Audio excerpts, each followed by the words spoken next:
اهلا بيكم فيديو جديد من فيديوهاتي. انا معاكم لينا، والفيديو النهارده هنروح مطعم كان عامل جدل كبير قوي الفتره اللي فاتت، مطعم صدفه جاد. بس يلا ما تنسوش تعملوا لي لايك علشان تشجعوني اعمل لكم فيديوهات اكتر واكتر. ولو لسه ما اشتركتوش في القناه انزلوا دلوقتي حالا دوسوا على زرار اشتراك وفعلوا زرار الجرس اللي جنبه. اللي ما يعرفش الشيف صدفه جاد، هي شيف موجوده وعندها قناه يوتيوب عليها 1,000,000 فولور، وبرده بيج فيسبوك عليها برده 1,000,000 فولور، وبتقدم برنامج على قناه 10. هنروح المطعم بتاعها، كان عليه جدل كبير قوي الفتره اللي فاتت. ناس تروحوا وتقول مش حلو خالص، وناس تروحوا وتقول حلو جدا. هنشوف كل يعتبر المنيو كأطباق، هنشوف الكميات ونشوف الأطباق متقدمة ازاي، والأسعار بتاعت كل طلب أو كل صنف، وكمان هنشوف المنيو وهنشوف المطعم نفسه. ويلا نبتدي مع بعض الفيديو.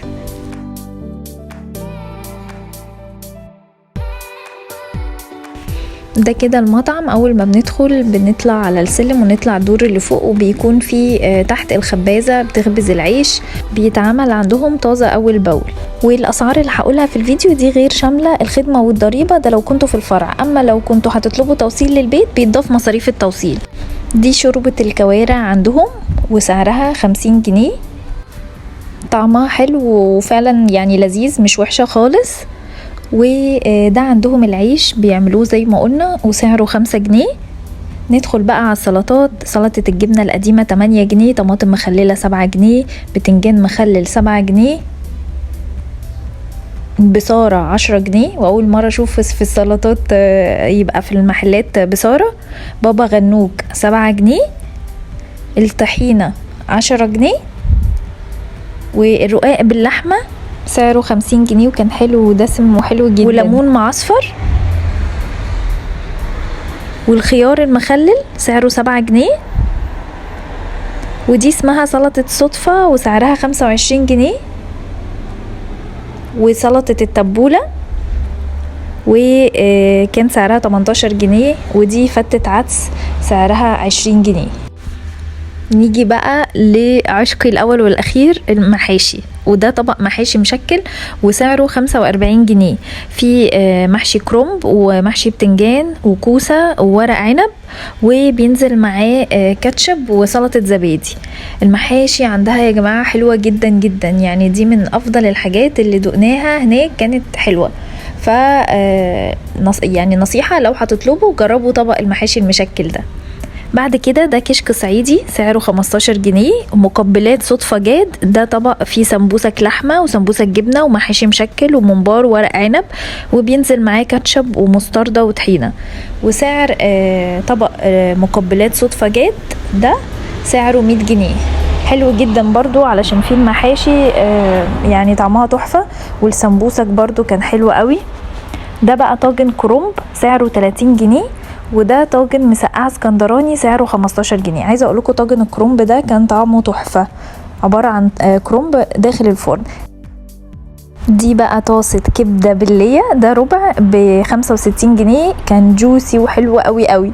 وده ميكس صدفه جاد، عباره عن شيش طاووق وكفته وكباب وفراخ، وبينزل معاه بطاطس ورز، وسعره 160 جنيه.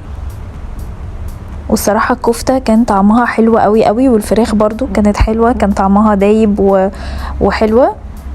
الرز طبعا كان حلو، والبطاطس احلى حاجة فيها انها زي البطاطس البيتي مش فارم فريتس.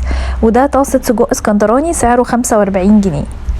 نيجي بقى ده فيه طبق حواوشي عادي، عبارة عن حواوشي محشي لحمة وسعره 35 جنيه. وعايزة اقولكم كان حلو قوي، والعيش محمص واللحمة جوسي.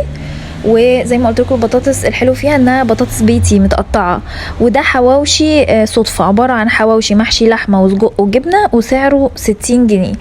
بس كان الحواوشي العادي صراحه كان احلى واطعم من الحواوشي اللي هو فيه ميكس حاجات كتيره، كان الحواوشي العادي احلى بكتير. ده بقى طلب مكرونه صدفه، بيبقى معاها سجق وكبده وسعرها 70 جنيه. مكرونه معموله بالصلصه كده مش بالطماطم، فعلى حسب ما انتوا لو تحبوها بالصلصه تبقى حلو. ده اسمه طبق عم بخ عباره عن كبده وكفته وسجق، وسعره 100 جنيه. والكفته هناك طعمها تحفه. ده حمام محشي رز والسعر 75 جنيه، بس الحمام ما كانش مستوي قوي الصراحه. دي بقى اسمها ورقة سجق بيجي معاها خضار، السعر بتاعها 90 جنيه. وده طاجن بامية باللحمة وسعره 75 جنيه، وكان طعم طعم طعم، يعني شبه الأكل البيتي. ده بقى طاجن عكاوي بالبصل وسعره 140 جنيه، وكان حلو قوي، كانت العكاوي دايبه كده وحلوه. دي بقى فتة موزه سعرها 160 جنيه، حلوه قوي لو بتحبوا الضاني، يعني الموزه نفسها مستويه ودايبه وكده، بس طبعا طعم الضاني طاغي فيها، فلو بتحبوا الضاني ده بقى اختيار حلو قوي. ده طاجن الملوخيه الساده سعره 30 جنيه.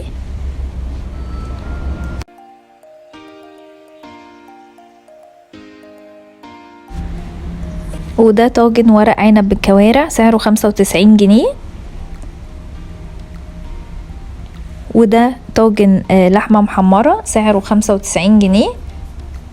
بس هو العادي بتاع اللحمة المحمرة انها بتبقى مش جوسي، بتبقى يعني شوية ناشفة كده، يعني ما بحبهاش انا. وده ورقة لحمة صدفة جاد سعره 100 جنيه، وكان تحفة جدا. ورقة لحمة صدفة جاد ده طبعا معاه الخضار والتتبيلة دايبة واللحمة دايبة، تحفة. ده فتة فراخ صدفة جاد بالزبادي سعره 75 جنيه، وكان حلو قوي قوي، عبارة عن فراخ وزبادي وسوداني، وكان يعني مختلف كده. نيجي بقى للحلو، ده ام علي سعرها 35 جنيه، بس كان الطعم مش مدي على ام علي، يعني كان مختلف. وده رز بلبن بالمكسرات سعره 25 جنيه، كان حلو قوي، ده كان حلو. وده قرع عسل سعره 25 جنيه، هو من فوق كده تحسوه عليه طبقة كراميل، ومن تحت ما عجبنيش الطعم من تحت يعني. دي بقى المنيو بتاعتها، ودي الحاجات اللي موجودة بالأسعار، وتقريبا كل اللي شفناه في الفيديو أغلب المنيو، وشفتوا الأطباق تقديمها وكمياتها. هقول لكم بقى ايه الحاجات الحلوة اللي عجبتنا هناك وايه الحاجات اللي ما عجبتناش. ملخص كده لأحسن الحاجات هناك: سلطة التبولة وسلطة صدفة جاد، والحواوشي باللحمة كان تحفة، والكبدة باللية، والمحاشي المشكل كان تحفة تحفة تحفة. الحاجات دي هناك كانت حلوة جدا. وكمان الموزة لو بتحبوا الضاني كانت حلوة. البطاطس حلوة جدا، انها متقطعة بيتي مش فارم فريتس كده واقلب، لا كانت بطاطس متقطعة بيتي كده حلوة وبتبقى سخنة وجميلة. الحاجة بقى ما عجبتناش اي حاجة فيها سجق، ما كانتش حلوة. تتبيلة السجق نفسها مش حلوة، فمهما بتحطوا السجق في اي حاجة يعني في اي طلب، مع اختلاف طريقة التسوية او مع اختلاف الحاجات اللي معاه، هي تتبيلة السجق نفسها مش حلوة يعني. فهي دي بس كان يعني اكتر حاجة. وكده شفنا مع بعض المطعم من جوه، والحاجات الحلوة اللي فيه، والحاجات اللي ممكن انها تتظبط. وكانت صدفة قالت انها كانت عدلت فيه حاجات، وانا شايفة ان الحاجة فيه صراحة حلوة، يعني كمجمل حلوة. والاستاف كله هناك حلو جدا وذوق وناس كويسة يعني. ما قلناش بقى مكان مطعم صدفة جاد في منطقة اسمها الحفرية قريب من الدائري. لو كتبتوا على الGPS هتعرفوا توصلوا على طول، وزي ما قلنا عندهم توصيل لغاية باب البيت. وحابة اشكركم على احلى كومنتس بتكتبوها لي في الفيديوهات اول ما بنزلها، بتبسط جدا جدا بجد، وبتدوني حافز ودفعة اني اعمل لكم فيديوهات تاني، علشان بتمنى انها تعجبكم وتكونوا استفدتوا منها.